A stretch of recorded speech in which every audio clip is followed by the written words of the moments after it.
Hello and welcome to Landscape Photography World, the podcast for everyone passionate about landscape photography.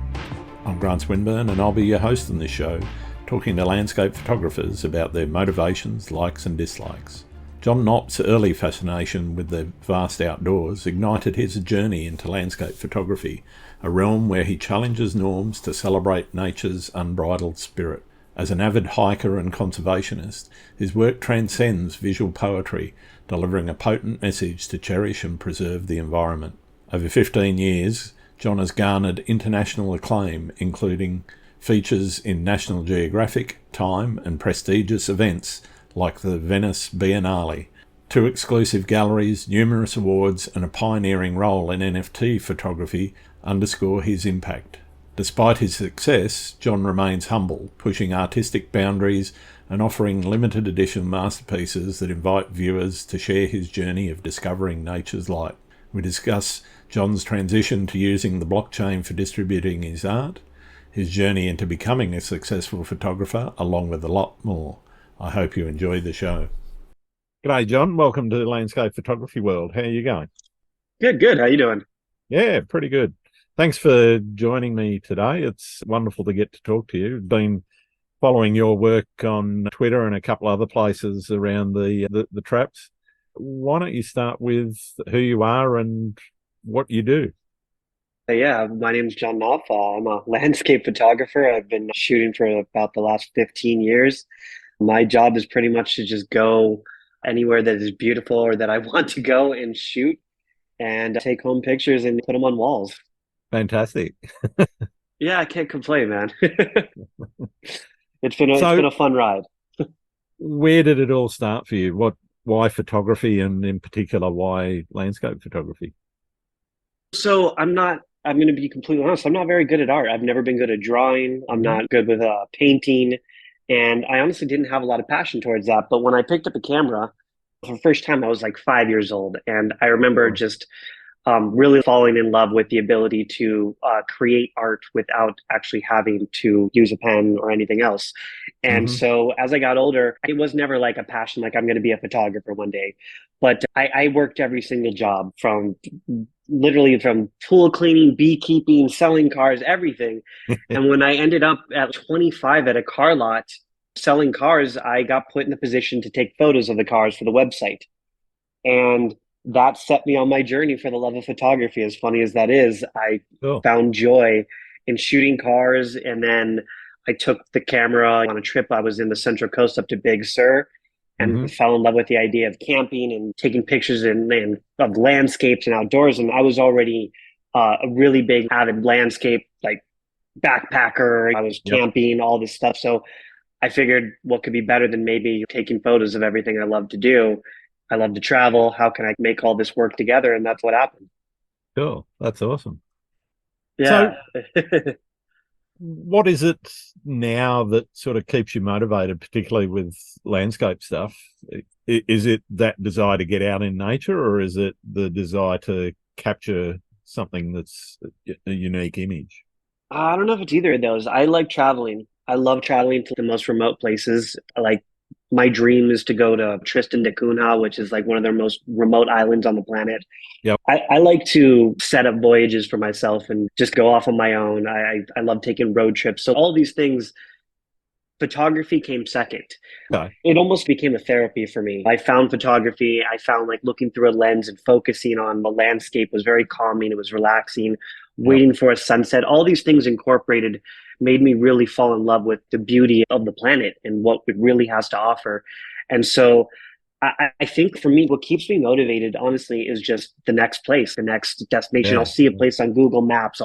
Luckily now we have Instagram. 15 years ago, it was no Instagram. It was scouting Google Earth and playing guidebooks and stuff like that at Barnes and Noble. Yeah, just trying to find cool places that I could visit, or just seeing something on a satellite and being, well, what is this place? This looks interesting. And going out there and just checking it out. And that's what happened a few times, where I would just end up on like an island because I saw something cool and I was like, I need to go here. And so I think for me, like what keeps me motivated is the fact that there's still a lot of places I haven't been. There's still a lot of beautiful remote locations that I have to journey to and figure out how to get there. And I don't know. I think there's a lot to be said in just, I think, the journey of trying to get the photo. And as much as I love the photography and I love putting photos on my wall, it really does come down to I really love going places and seeing new things. Sure. So sounds like you might be a bit of a planner as opposed to more spontaneous, or am I wrong there? Actually, it's funny. Like I try to plan, and it always ends up like I will literally make a full itinerary, and I can't remember one single time that I ever have followed that itinerary. That thing goes out the window day one, man. It just never works. I try so hard, but it's you know how landscape photography is. Yep. Nature dictates our art. We don't dictate anything. It creates. So it's if I can't get the shot the first day, second day, third day, I'm there for a while. And the thing is, I love traveling down empty roads. It'll take me 2 days to get 10 miles because Yeah, I will right. end up on every single barren road I can. Because that's where you're going to find some of the shots that just have never been seen before. That's where you're going to capture stuff that just isn't capturable. And I Yeah. think that's the idea of going down these lost roads and stuff like that. That's what I've always really enjoyed. I don't know. There's a lot I think to that. I'm sure you do the same thing. And some mornings I'll get in the car at 4 a.m. and not have a particular destination in mind. I'll just get in the car, start heading in a direction, and where I end up and where I end up shooting is where I end up, you know. That's the best feeling. I feel like that's the thing about our job. I feel like over the years, I have found that I would most rather be homeless in doing this, living out of like my car because Yeah. I love doing it than sitting behind a desk getting a salary every single year and playing it safe and just hoping that one day I can retire. Like I would rather live my life as a retirement and Yep. hopefully everything works out. I think that's a fantastic attitude. Yeah. Yeah, my grandfather used to say to me, "You're the youngest person I've ever met who never worked to retire so early." Dear. So you mentioned that it was fairly early on that you were seeing what you were doing with photography as art. Was it always art, or was it just a lot of people start recording stuff they see, and it might be a cool flower or a cool shadow, or it could be anything, but there's not a lot of artistic thought necessarily put into the initial sort of stage of everyone's photography where they're thinking more about the composition and the color and the tones and so forth. When did that sort of start to click for you? Yeah, I think like when we're learning our camera, we're learning all the technicals, figuring out how to balance light, filtration, all these things. And it's as we prolong, it does become an art. But I remember like thinking early on, I wanted to call myself a fine art photographer, but also cringed at the idea of calling myself a fine art photographer because I wasn't like, I didn't understand art. I'm a kid from Marana, Arizona that grew up basically in a trailer park. Like I didn't understand art. So Yep. it was hard for me to call myself a fine art photographer, but at the same time, what I was shooting was fine art. So as I developed over time, my ambition and like my passion for what I was doing, it definitely became like of a more of an artistic journey. I think early on, whether I realized it or not, the stuff I look back on in my first couple of years of photography, it was artistic. It was creating. I was living in Tucson, Arizona when I really started developing my landscape. So you're Yep. working with cactus, sand, and sunset. So to Mm-hmm. create something out of that and the magic that if you were able to create photography out of the magic of a desert landscape, you have a really good opportunity, I think, ahead of you of being a good photographer because that I think is where I got my ground and my foundation of just learning my camera, learning and getting really in depth with the artist ability to do things with cameras because it's like anyone can go outside and snap a photo, anyone Yeah. can get a good sunset, but how can you do something different with your camera? How can it doesn't always have to be comes down to Photoshop, which I really never understood. I was more of a in-camera Ansel Adams type filtration, neutral density Yep. filters, anything that I could play with to make magic from the camera without Yeah. just a click and point and just like developing something in Photoshop. I really wanted to make an image. So I would all my like images would be like long exposures and playing with lights and things like that. And yeah, when I look back on my artistic journey, there's no question that there was a lot of art planning in it. I just didn't think I really understood what being an artist meant. Yeah. Okay. Okay. So, I'm sure you see it a lot where they call us photographers, not artists. There's very common where it's like, oh, you're a photographer. There's artists and then there's photographers. And yeah, it's, well, we're artists. artists have got paint stained fingers, and we've got that that little pressure point on the. The camera does all the work, right? That's right. Yeah, well, all you do is turn up and push a button. Exactly. Yeah, there's nothing more to it. No. That that role that personal expression plays in your photography, part of that obviously then tends to play into how you infuse your own style and vision, into your images. How has your style developed, and where do you see your style going? That's interesting. I like when I first got into photography, I was following Ansel Adams' work. I really loved the black and white, the way he created what his work was through just his strenuous hikes and just carrying heavy equipment and Yep. going in the dark room and just like a savage and just going to town with these prints and just what he did was just incredible. And so how I saw like my artistic style was like I wanted to create color of like Ansel Adams' work. I wanted to go through the American landscapes and Yosemite and hike these mountains and be a mountain man and like camp and do all this cool shit.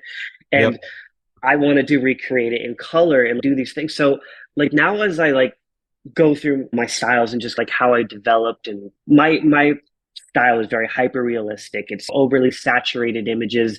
I try Yep. to create images that I want to see on my wall, that I see when I go out and take a photo. This is how I see the world and how I wanted to like how I want everyone to see how I see it. I get a Yep. lot of comments on work, oversaturated or over clarifiedness. Yes, but this is my style. This is how these I create art to put on my walls. That is literally the reason I started creating art. I couldn't afford other people's landscapes. I couldn't afford Ansel Adams, but I could Yep. afford to buy a camera and put it on my wall. And it my house is surrounded with my own art because I really enjoyed this is my memories, this is what I created. I never expected to make money off of it. So my style has always been just following my journey, which is landscapes and just literally hyper realistic.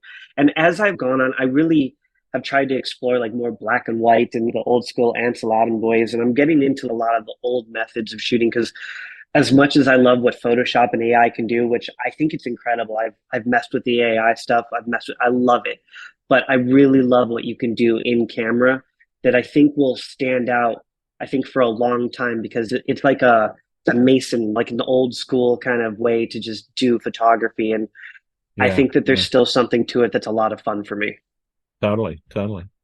You mentioned the process of experimentation, and that comes with taking the risk that some of that experimentation is going to fail and you're going to have setbacks, you're going to mess something up somewhere along the line. How do you respond to that in your photography when you've gone out, you've tried a few things, and you come back and looked at them and just gone, that's just not working for me? God, I don't know. I think like it's a long process, right? Like I look at my earlier work, like my as much as there was art to it, a lot of it sucked. It was really bad. And I can Yeah. look back on it and look, okay, I've created like my eye can actually create a landscape. But I think I don't know. It's hard because it's like, what do you do when you suck? You practice, right? How do you get to Yep. Carnegie Hall? You keep practicing. That's right. So Yeah. yeah, like any time that I would come, I remember like early days when I was shooting like with a Linhof and film and things like that, and taking my first trip to Maui and funding my very first trip. I had just quit my job. I had very little savings, but I had enough. And I was going to live on the beach, live off of fruits or whatever, just find stuff. Like I was going to survive. But I shot this whole thing in film and then come back and just, it's trash. Like these shots that I got, it was this cave that I had found. It was like this lava tube and it hadn't been shot there. I couldn't find any pictures of it anywhere. And I was like, Yep. this is Yep. my image. This is my Mona Lisa, right? This is Yep. going to be the image that I have forever. And I shot this 13 years ago.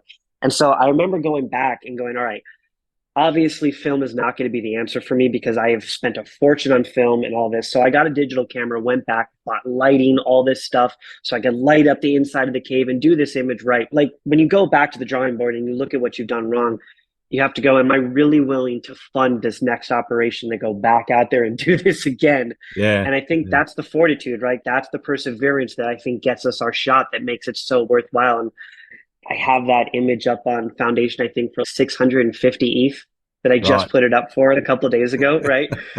I won't sell it for anything less. I can't. It's not who I am. It's not like what I've done. It's literally the fact that image, dude, like what I did for that, the shit that I went through and living on the beach and starving and just everything to journey up to the point where I'm still fucking taking photos. Of Yep. course, I'm going to price that. It's like, I have no choice. Fair enough. Fair enough. Yeah. So, in terms of some photographers talk about the way that they try to tell stories in their images. Is storytelling a big part? You mentioned that you want to show people how you feel in the time and space that you were in when you were taking the shot and what the world looks like to you. Is that your form of storytelling? Yeah. So I know like when I originally got into photography, my idea was to bring awareness to the planet. The planet was getting just trashed. I knew this as a Yep. kid. I wanted to bring awareness to how beautiful our planet could be and hopefully inspire someone to pick up some trash, take care of the planet, save a river, do something, and inspire a kid to take photos, anything that contributes to that cause. And as I've grown through my artistic journey here, I think it has developed more into, I don't know how to put it, but just obviously the passion for the outdoors, the passion to protect the planet. But for my storytelling, it's just become more of like my journey. It's hard to explain, but I Yep. think because I've been doing this for so long, if you go to Super Rare and you start reading my latest works and my stories behind those, it's become more about the journey of how I've gotten here as opposed to necessarily the journey behind that picture. It's more Sure. of everything that encompasses it. Like it's how that picture gave me these emotions that made me want to use this because as a photographer we take thousands and thousands of images. What gives us that one image that we put up there that we want, not necessarily for sale but just for everyone to see? What Yeah. gives us, and it's that image that gave me that emotion. It's this one image from Minnesota where I had just opened my gallery, my second one. I had investors who had put in money in it, and I'm trapped in this gallery. I can't leave it. I'm trying to get employees. Nobody wants to work there because it's hard to find employees that want to work in galleries in Minnesota. It was just a one thing after another, man. And I'm stuck there for 2 years. And Phase One reached out to me and they go, "Hey, we want to send you a camera to test out our equipment."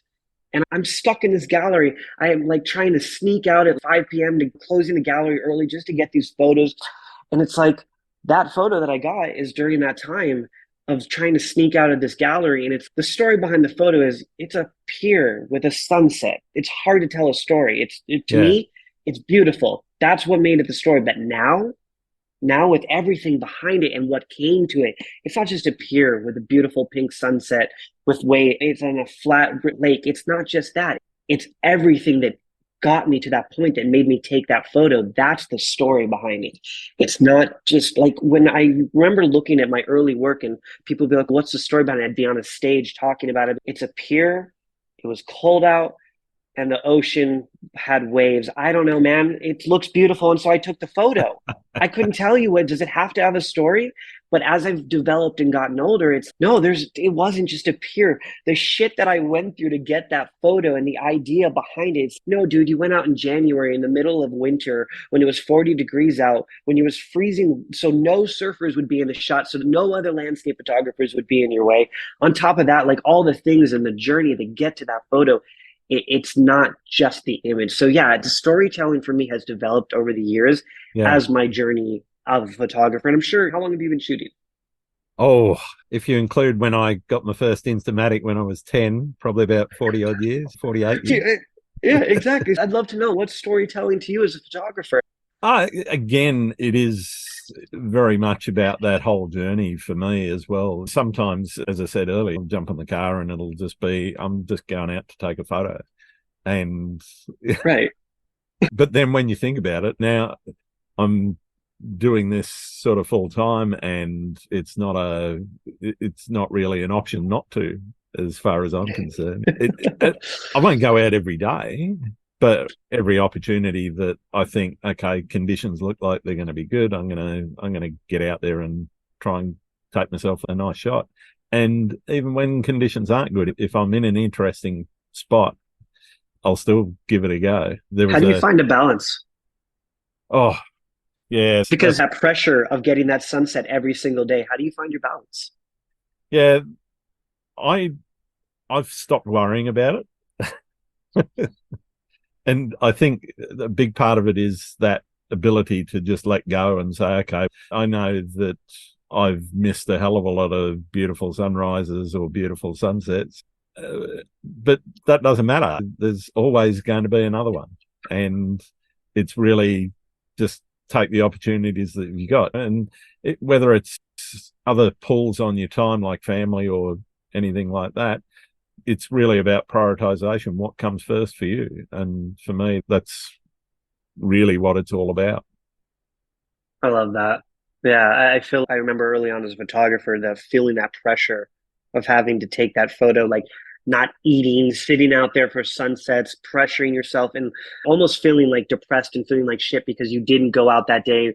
Yep. Because you saw that sunset and saw those colors and was like, I could have been shooting this, but instead I just had, and you have to like, it's hard to find that balance of not beating yourself up over it.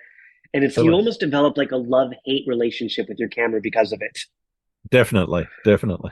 It's as much as our life is a vacation, we don't ever take vacations. We don't ever sit in Hawaii on the beach and go, God, this is nice. We're out shooting every second we can. I that, can't remember the last time I sat on a beach and enjoyed it. that said, I've tried to do that. We just got back from a trip to Fiji recently, Oh my and God. stunningly beautiful. We were there for a little over a week, or just on a week, I think, and I actually only shot 3 times. And shot the rest of the time. Yeah. I was forcing myself to lie by the pool, order that pina colada, wait for. Dude, good for you, man. That's a seasoned photographer. That takes 40 years to get there, though. But yeah, so I saw and missed shooting a couple of fantastic sunsets there. We were on the western side of the island as well. So we're on this beautiful bay with a nice stretch of beach, lovely sandbars and everything, and that beautiful turquoise tropical water that you're used to seeing in the ads for Fiji. But it So was, good. yeah, it was tempting to run back to the room and grab the camera, but it was like, I'm not going to do it. I love that. Have you ever seen that movie, Secret Life of Walter Mitty? Yeah, yeah, Sean Penn, that scene where he's snow leopard and he's yeah, taking the photo and he just decides not to take it. I yeah, think like you like we can relate. I think like it's taken me a long time to understand that moment. But as yeah. I've gotten to this point, now that moment was for me. And I feel like as seasoned photographers, there are these moments that are just for ourselves that we don't want to capture, that we just take in with our eyes and go, fuck, we're here. That's right. Yeah. I'm just enjoying the feeling of being here, not worrying about what I'm doing with the camera or whether I've got one in my hand or not. It's funny. I feel like there's really very few people on the planet that will ever understand that feeling of not taking that photo Yeah. as a photographer who does it as a profession and just enjoying the moment. Where I feel as a photographer, we do enjoy it. Like we have to take the time to enjoy those sunsets. And it has made me really slow down and take in those rivers or those oceans and really enjoy those moments where people will just walk to the Grand Canyon, look at it and go, cool. Where I'm sitting there for 3 hours waiting for that sunset and I have no choice but to enjoy it. And I Yep. feel like as photographers, when we don't take that moment and we just actually enjoy it, there's just something to that, man. Absolutely. Absolutely. It's something beautiful to that. What does success look like for your photography? And it doesn't have to be monetary, but it could be. No, that's a great question. I've asked a lot that, and I think everyone's definition is so different. But for me, it's I redundantly say this on so many stages. I feel like anyone's listening to this is going to go, I've heard this before. But define success is doing what you love as every single time, no matter how many times you fail, you continue to do it because you Mm-hmm. love that. It doesn't matter how much money you make, how many followers you have, how many sales you get. I think how much validation you get when you put that print up or share it on social media. I think really what it comes down to is success is defined and we continue to do what we love no matter what stops us. We just keep getting up. And a lot of people would define that as insanity. Yeah. I personally define it as success. It's continuing. Yeah, I continue. I failed so many times with photography. I've had galleries fail. I've lost cameras, sold cameras to pay rent, been cameraless for years. Like I've done it all. And all I can say is I still keep doing it. So I can't imagine what is a better success story than that, in my opinion. Even if I made nothing off of my art, I think at the end of the day, I'd be disappointed, but I'd still feel successful because I continue to do, like, how many people I feel like sit at their desk and take the way, not the easy way, but take the less risky way. And they sit Yes. behind their desk for the rest of their life and they look at us and they go, God, I wish I could do that. Where people like us said, fuck it, I'm going to take the hard road. Maybe not the hard road, but just the risky road, sailing the sea of consequences, as Sammy Hagar puts it, and Yeah. just going for it. And I think that there's something to that if I died behind a desk at 60 with $1 million, or I died behind my camera with nothing, I'd be pretty happy dying behind that camera with nothing. And I consider that a pretty good success. Yeah, that's cool. I love that. It's a long answer. It's a great answer, though. Yeah. What about that choice you said you had lots of jobs before. What was it that, was it easy to make that choice to say, okay, I'm going to kick out of this full-time working gig and get out and live that life that you were just talking about? I think it was an easy decision to make, but it wasn't an easy decision to transact, to make action, nobody supported it. My parents said, you're going to end up homeless. They literally let me go homeless. Not that they had any responsibility to help me, but they gave zero fucks. My friends were like, good luck, bro. There's nobody just decided to become a photographer at 25. And I was like, I am, like, fuck it. And I think, yeah, it's scary, but there's something about starting from nothing and building that foundation that's just, it's liberating. It's freedom. There's nothing stopping you when you have nothing to your name and nothing holding you back. You can't fail. How can you fail at something that you're not trying to succeed at? Yeah. Because all right. I wanted to do is be a photographer. If being a photographer is the success within itself, then I can't really fail at it. So therefore, there wasn't much holding me back. It was just the idea that, like, I had done all these jobs and been fired pretty much from every single one of them. I am terrible at customer service and I should never be dealing with customers ever. And I had to find something that I would enjoy, that I would never have to deal with a customer ever again. And that would be landscape photography, where there's no models, there's no people. I literally go off into the woods by myself with my dog for 2 weeks, disappear with my camera, and hopefully come back alive. That shit's fun for me. And I felt like if I can make a living, just survive off of this, I'm happy with that. And I couldn't even survive off of it, but shit, I kept doing it. That's it. Kept doing it, just kept. And I think honestly, if you want to talk about like success in a monetary definition, then that's the key to it, is just perseverance. If you ever want to make money off of your art, success will come that way, by just not giving up. And maybe it may never come. I could be wrong, but that's what it seems. Yeah, and for many people, going. Yeah, I think the honest truth is, for many people, it doesn't come. And if they do give it a go, the thing I think a lot of people do, though, is that they go into it without a business mindset. They go into it with that mindset, okay, it's a lifestyle choice, and it is, but you need to be thinking about how you're going to structure it as a business. Otherwise, it's just not going to work. I'm interested in how you do that balancing act that everyone that goes into this on their own, you're the chief marketing officer, you're the chief financial officer, website designer. You're all these other things that are not about actually doing photography, but are all about the business of photography. How do you balance that?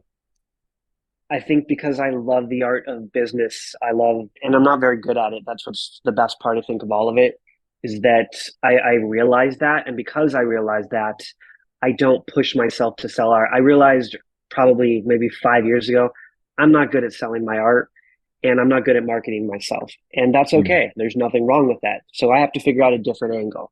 And that's when I learned about crypto, I learned about trading, and figured out ways to make money without having to sell art. And that's when I grounded myself for a couple of years and said, no more taking photos, going to make a bunch of money, then get back to photography. So it was like, take a break here for a minute, but not like job break, figure out how to make real money real quick and survive. So that's the idea, was just like the balance of trying to do it both. In business, it was like having a gallery, doing all that. I couldn't find a balance. That's why it was so unsuccessful. It was just, I sold art. There was no problem with that.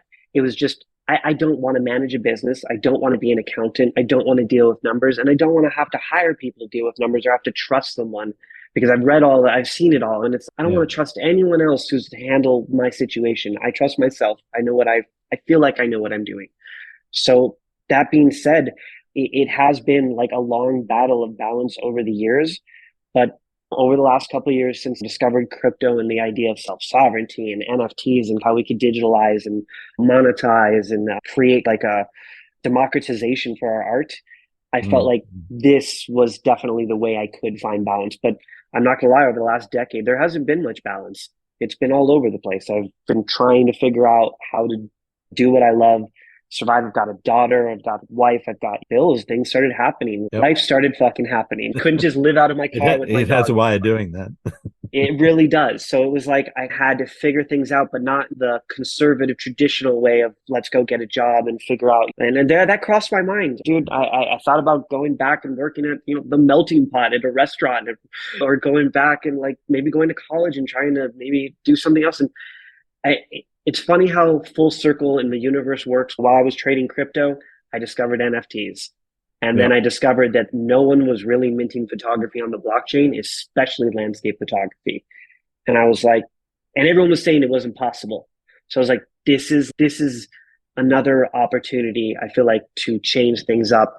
And that was the universe spinning me back into my photography, which is so weird because I became a trader and I was like, I'm really good at this. I'm making a lot of money and I don't have to stress about maybe I should just take a break from photography for longer. And then NFTs pop up one night on Clubhouse. And I'm like, what are photography NFTs? This was in 2020. Yep. And everything changed. Yeah. So that journey, I guess I'm interested in exploring a little bit. How have you seen, you've gone through that boom time and, that long bear market that we've had now for some time in for me, my personal experience is I've taken very much a wait and see approach. I got into it in 2021 and tried a few things, started up a couple of on-site galleries and whatever, and collaborated with a bunch of people, made some absolutely wonderful relationships and so forth. I'm interested in your journey and how that's panned out for you. When you said the bear market, I feel like for me, at least, art has always been a bear market for me. It's always been an up and down roller coaster. I have to hibernate during the successful times and stock away as much money as I can and know that when the good times are here, the bad times are going to be 10 times harder and they're going to last way longer. And I've had bear markets for up to 3 years where I haven't made sales. And that's just part of it. And that's stocking away money. And then at the end of those 3 years, selling some of your equipment to survive. And that's part of life. So when it came to NFTs, I stocked away. I hibernated. As soon as the bull market hit, I like a fucking squirrel, man, just as much as I could, just putting things away because I knew the bear market was coming. There's no question with the cycles, just looking at history and patterns. And I had a feeling it was going to come around December of 2021. With everything happening and all the rage and everything, I had a feeling that when ETH hit 4K, it was time to sell. And I texted a bunch of my trader friends and they all said it was going to 8K. And I don't know if you ever heard the Warren Buffett quote of, be greedy, when others are fearful and fearful when others are greedy. That seemed like a moment where I should be fearful. All the celebrities were buying our bags. Retailers were in. We had taken apes from $200 to millions of dollars. Justin Bieber, Jimmy Kimmel, everybody's has these apes. And remember the early trading days learning when the celebrities and retailers start buying the bags, that's usually the last end of the cycle when everything crashes. So I decided to sell everything in December. Everything I owned, I had stacked up a lot of ETH from the apes and everything else and just cashed everything out to prepare for it could take 10 years before the cycle comes back. I have no idea. So just buy dips and things like that and just prepare for the cycle to come back. So yeah, bear markets, it's a navigation kind of thing, but it's like following the cycles and learning that and understanding that you need to be prepared for these things. And even as an artist, it is a roller coaster until you make it to the very top, until you make it to Peter Lick status and you've sold $500 million worth of art. It's a goddamn roller coaster. It's just going to go up and down. You're going to make sales. You're not going to make sales. So just be prepared for that. And I think that has taught me a lot over the years. And I try to teach that to every young artist in the space. That was just a lot of the artists in the NFT space that are photographers. They've been doing it 5-10 years at the very most. And Yeah. so they don't really understand the ins and outs of, they don't even, what was really astonishing that blew my mind is that when I started working with Nat Geo and all these other photographers, I found out nobody sells prints. I didn't know that. I Yep. guess everyone works with magazines and galleries and things like that, but nobody sells prints. And I was like, I've made my living off of prints for the last 50. I didn't know you don't sell prints. That's how you make money. How else do you make money as a photographer? Like, you have to beg magazines. Like, they would never accept my work. I'm oversaturated, over commercialized.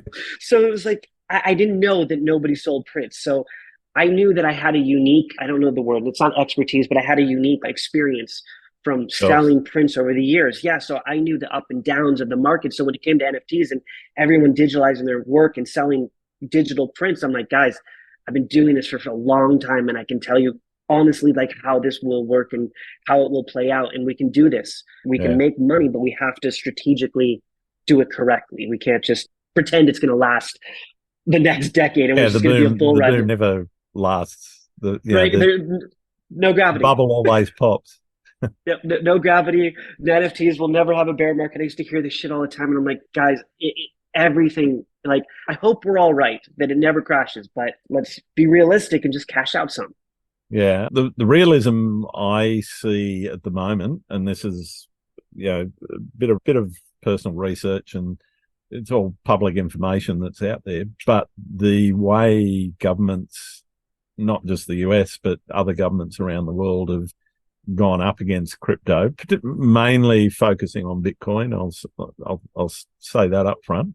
But Yeah, other crypto, they don't like it. They don't want it around. And if need be, they will legislate against it. And I see that as being probably the biggest challenge for the NFT markets and them going mainstream is the government campaigns that are going on to actually destroy the crypto currency markets is really where the challenge sits.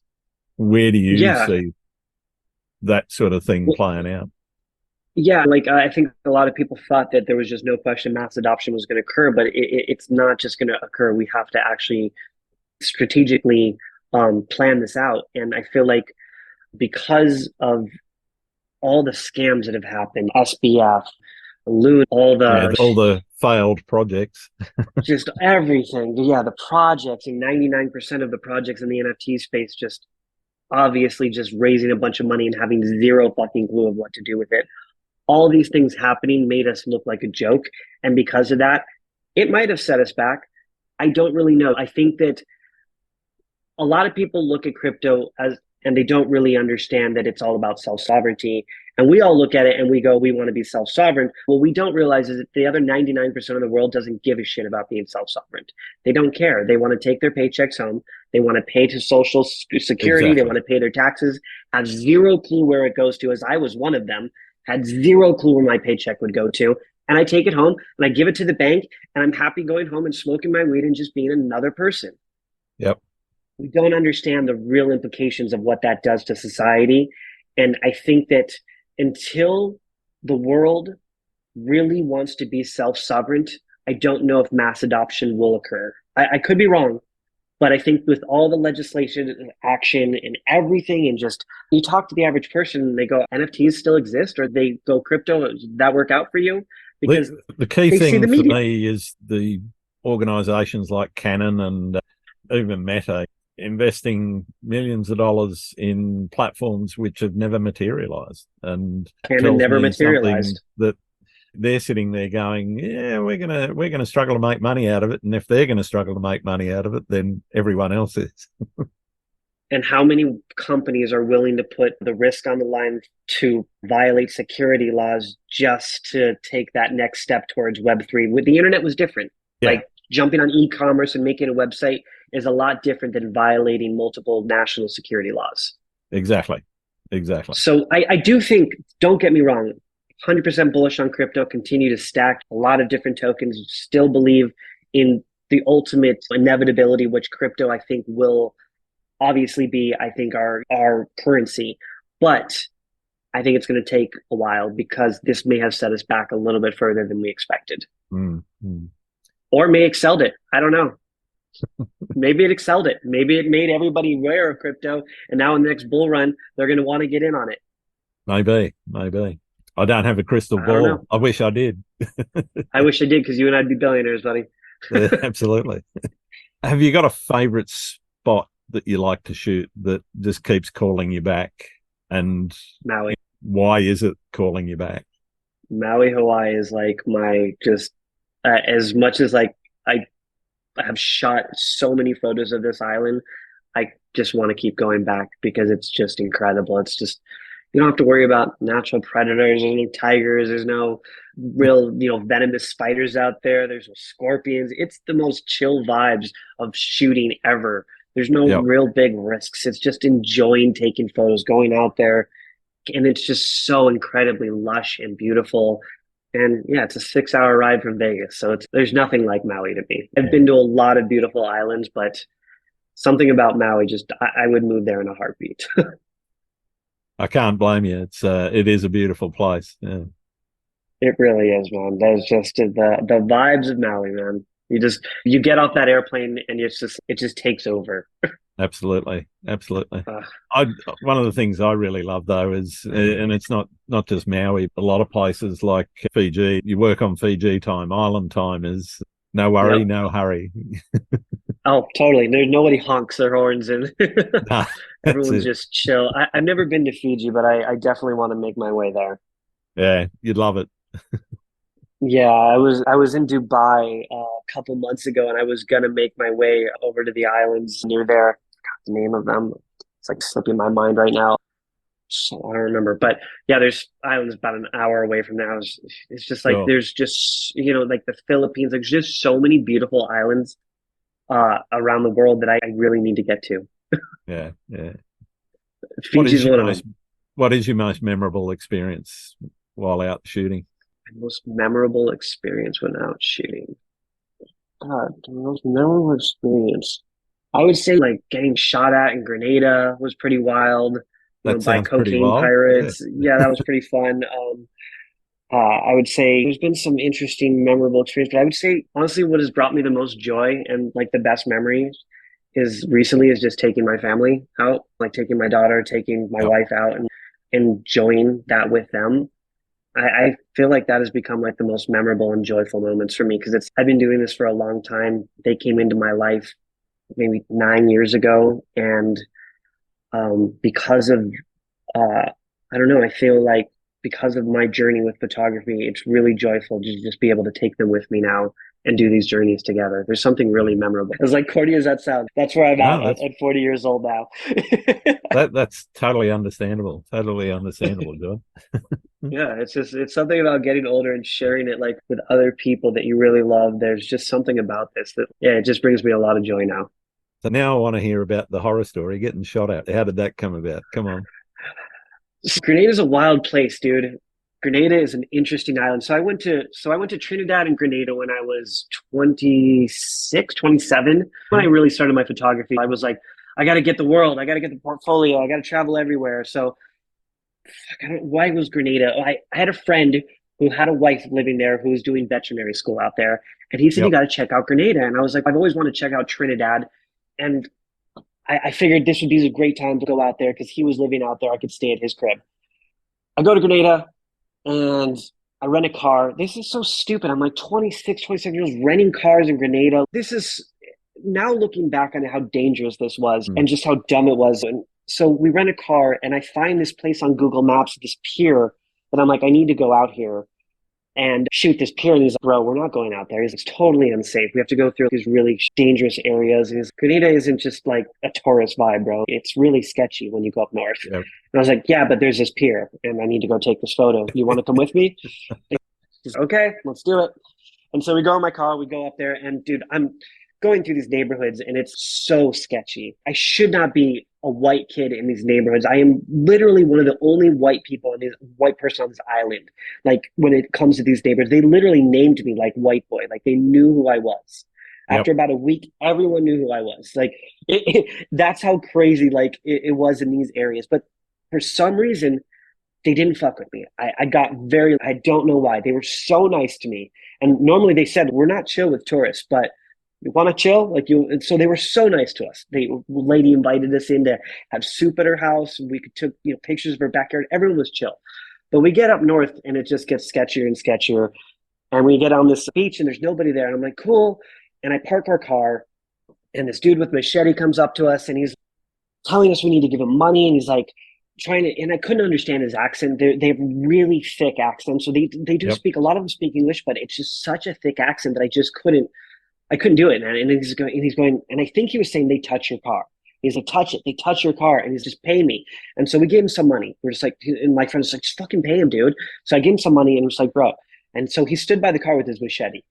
And I'm like, we're going to die. Like, we're 100% going to die with that rusty ass machete. And this sucks, dude. But we go to the beach and I find my pier and I'm setting up the shot and I hear gunshots in the air.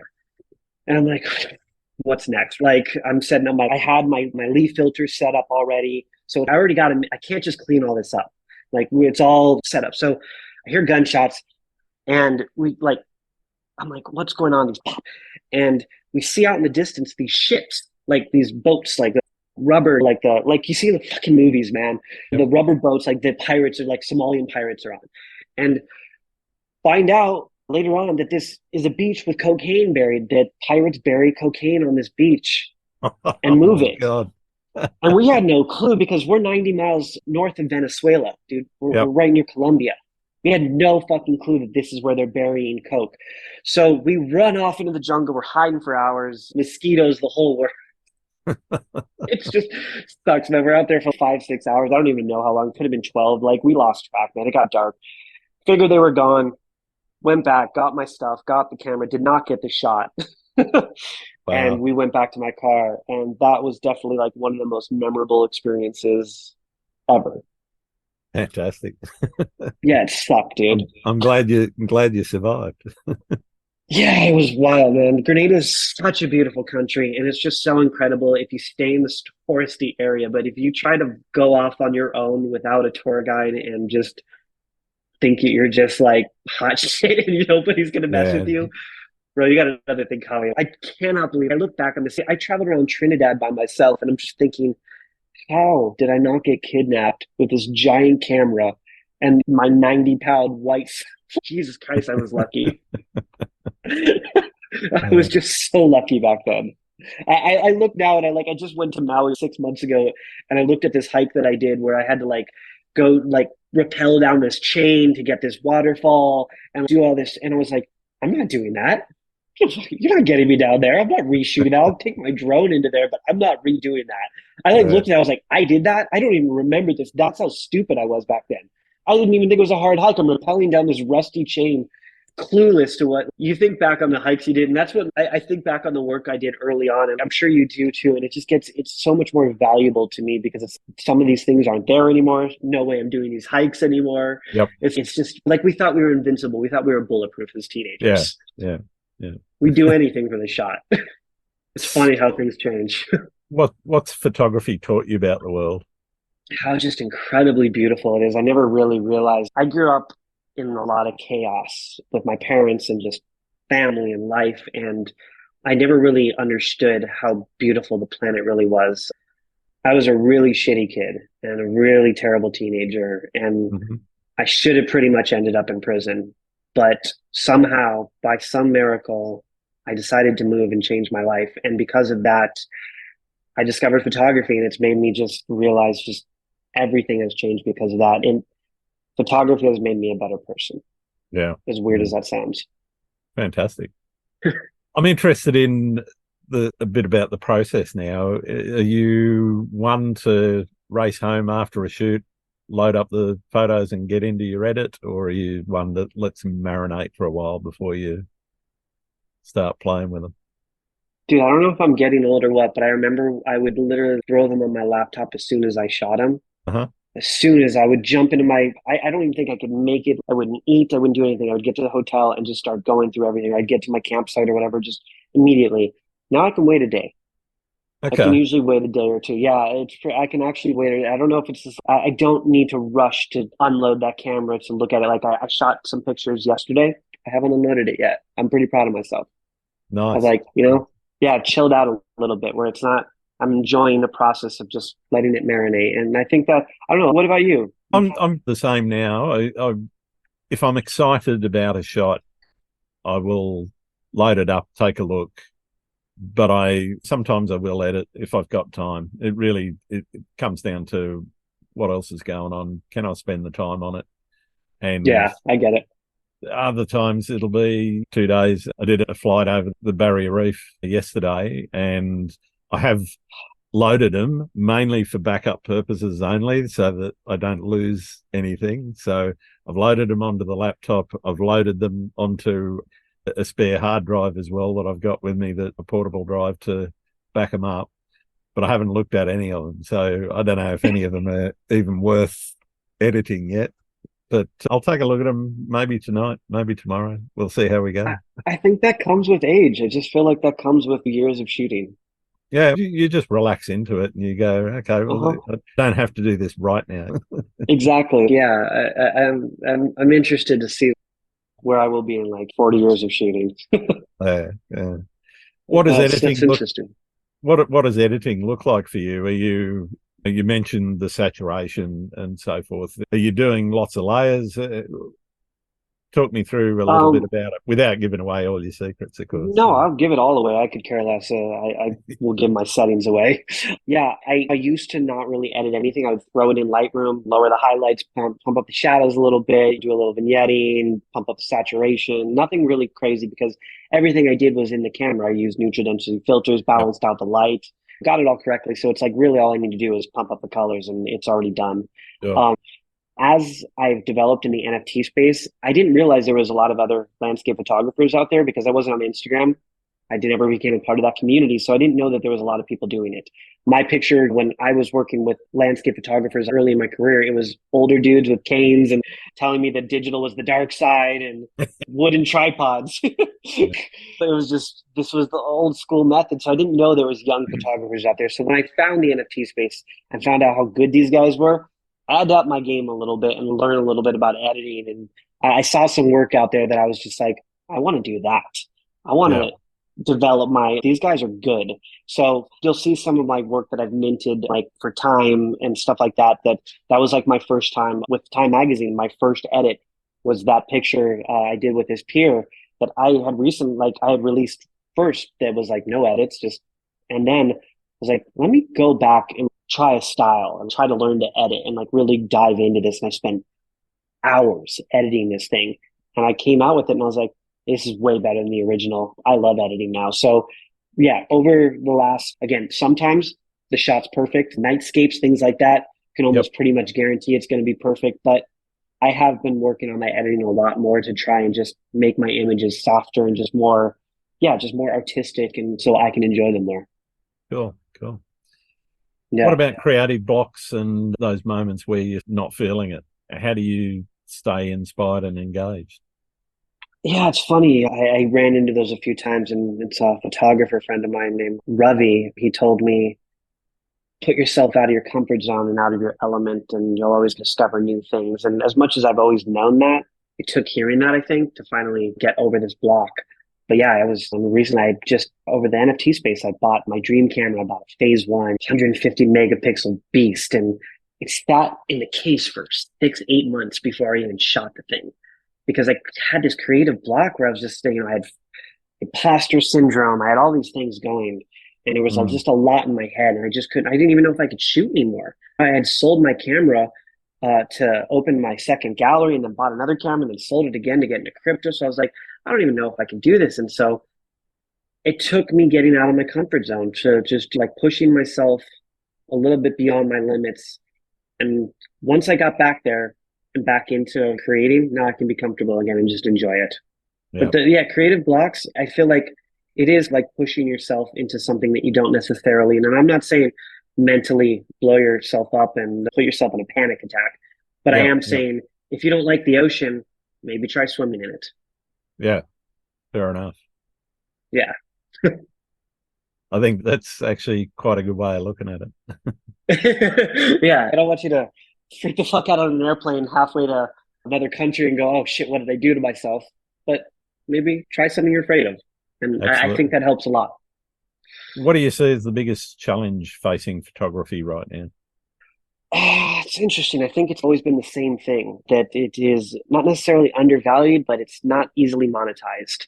The most Yep. expensive photograph, I think, has sold for maybe $1 or $2 million, where you'll see Beeple's $80 million sale, $150 million art piece sales here and there. Like, it's just, it's not to the value that I think that people have recognized it for the art form it is. And I think that there's some precedent to that, because it's only been around for 100 years, 150 years or so. So that being said, it is a new art form, and I think it's going to take time for people to understand the value of capturing moments that are literally never going to be replicated, like ever. There are Yeah. places in the world that just are going to not exist anymore, Mm-hmm. and drawings and paintings of that are pretty incredible, but a picture is literally the replication of what it was. Yeah. And so It's that therefore, I think, freezing of that moment. Yeah. yep, and I think that at the moment, our biggest hurdle is that we just can't monetize the work the way that it should be. And I think, again, we are undervalued in the artistic sense, that you will hear a lot of people say, you're not an artist. And yes, we are. 100% photography is an art form. And I think Totally. that's the biggest problem. I remember, you know what, actually, it's funny, because what got me to open my first gallery and put my money into my first gallery and go broke over it was the fact that I drove up to all the galleries in Carmel and Monterey and all the prestigious places, and every single one of them turned me down, not even looking at my portfolio, just telling me photography doesn't sell for more than $500. And I'm like, I want to sell it for a couple thousand. Not going to happen, kid. Good luck. Yeah. And also, we take 50% cuts. Everywhere I went, I was being told that photography can't be sold. And even in the NFT space, when I found the blockchain, photography will never make on it. We need to digitalize and animate and add sound. And I'm like, fuck, dude, photography is an art form. It's everyone's missing the point, man. That's right. Yeah. I would get so frustrated. So yeah, I feel like, yeah, for photographers have been fighting an uphill battle for a very long time, trying to get recognized as artists and being valued for what they produce. And it's not just a click of a camera, because if it was, I promise you, everyone would be doing it and they'd quit their jobs. Yeah. Everyone is a photographer. Everyone's a photographer these days, everybody, but they can't seem to figure out how we shoot ours. That's right. What do you see as the future of photography? Where do you see it going? I think the blockchain is the future of photography. I really believe that NFTs, photography is digitally native. Very few people shoot film anymore. And a lot of landscape photographers were preaching the idea of protect and preserve the planet, while shipping prints to Dubai and using film and using all these finite resources to create our art is probably not the message that we're really trying to send out there, that we want to send. And using the blockchain to distribute our art is literally the core. It's the foundation of our art. It's for landscape photography. This is where we need to be. This is where we need to distribute our art. And this is where we need to tell our collectors to start buying it, because this is going to be the future of how we can revolutionize protecting and preserving our planet, and really sending that message out to the younger generation of photographers. I hear all the time how much energy it costs to mint an NFT. Can you imagine, sir, how much NFT or how much resources it costs just to ship a print to the Middle East from America? Because I can promise you, no question about it, the blockchain will never touch how much energy that costs. Yeah. What do you like to do when you're not out shooting? Anything athletic. I love running. I'm like training for the next Ironman right now. I'm in the gym pretty much all day long. Like I love video games, but they're so addictive that I try to stay away from them. But yeah, spending time with the family, just enjoying life, working out. Like I try to stay as active as possible, because I've found over the years that if you can't get a photo because you were out of shape, it really sucks. Yeah, it's really devastating. So I just try to stay in as good a shape as possible, so hopefully I can thank myself when I'm 60. Wonderful. Are there any people out there you think I should be talking to? Just give me a couple of names. God, every photographer in the NFT space that is still minting photography, can shout out to all of them. Respect, because it is not easy right now. But if you know some of the OGs in the space that I came up with in Clubhouse that I absolutely love and adore and respect, there's Kath Samard. Yep. She's an incredible photographer. I don't know if you've ever spoken to Drift. Great guy. He's set some amazing. And then there's some, just underrated underdogs that are in this space that just really haven't really seen the light of day. And I could give you a list of guys that are just incredible, but just off the top of my head, those are some of the OGs that I don't know if you've ever talked to Kath, but she's amazing. Yeah, I've had her on my list. I've hit her up a couple of times, but I haven't got any response from her saying, yes, I want to be on. I'll text her and see if I can make something happen for you. Cool. Appreciate it. She's awesome. There's some incredible people in the space. I don't know if you ever talked to the guy who's a advocate for everyone in the space. He's like the biggest hype man for all photographers, Juicy Julio. Okay. Yep. Juicy Julio shoots with an iPhone and just kicks ass, man. Yeah. Just he's killing it, and he's pushing everybody's work. I love photographers that come into the space and like what you're doing, podcasts that are just elevating other people's work, because I feel like that, as much as we all want to make money and we all want to survive off of our art, if we all continue to promote each other, it's all going to work together. And someone might not want to buy my art, but they're on my timeline, they see someone else's, they go, oh, and then just, oh, it all comes around. It's all a big circle. And I think that's the most important thing to understand. There's Juicy Julio, there's Richard, the 15-year-old kid, incredible photographer, doing photography that I don't even understand. There's Ruben. There's so many good photographers in our space, man. There's Dave Krugman. I could go on and on. Ovek. And dude, there's going to be so many people that are pissed that I didn't name them. There's so many good photographers. Literally everyone in the NFT space right now that is still around. Talk to them all. Okay. They're all amazing. I've got one more question for you. And for most of my listeners, it's the most important question I can ask. Do you like pineapple on pizza? Absolutely. Well done. Damn, I do. I love Hawaii. Why would I not put pineapple on my pizza? Exactly. Exactly. If I'm going to put anything on my pizza, it's going to be pineapple, sir. Fantastic. Yeah. It's been wonderful getting to know you a bit better, John, and learning about you and how you've developed. Where can people find your work?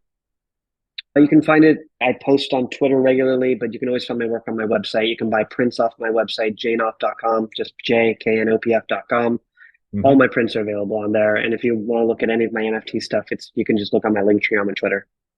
Fantastic. Thanks very much, Matt. Dude, thank you for having me. It's been a pleasure. Cheers. Cheers, man. Thanks again for listening to Landscape Photography World. I hope you enjoyed the show. Keep listening, because I'll be joined by some great guests in upcoming episodes. You can find my work in this podcast at grantswinburnphotography.com. I'm also on Vero, Twitter, YouTube, Instagram, and Facebook. I'm Grant Swinburne. Hope to see you out shooting soon.